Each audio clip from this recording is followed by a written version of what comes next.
Spark test. Ang lakas ng spark. Kahapon walang spark to. Ngayon napakalakas.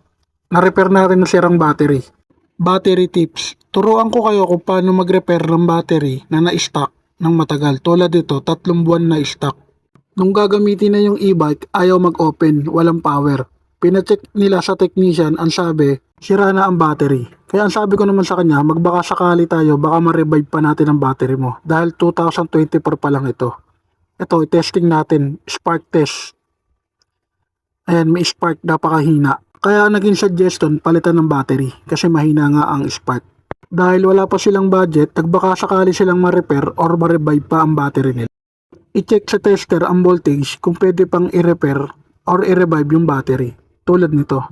Ang reading sa tester, 10.7 volts. Kaya ang gagawin natin, i-charge natin yung battery.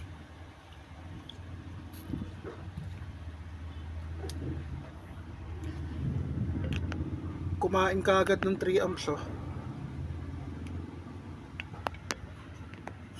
Hintayin natin ma-full charge yung battery hanggang maging 0 amps. Na-full charge na natin yung battery.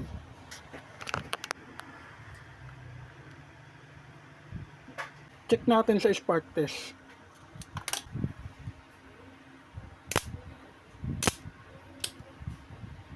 Ang lakas. Gamitan naman natin ang battery analyzer.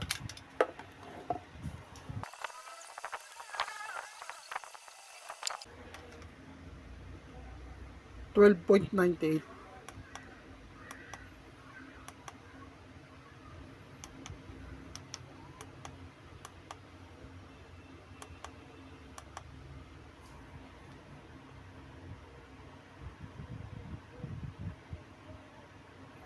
%84% pa yung battery ni ma'am.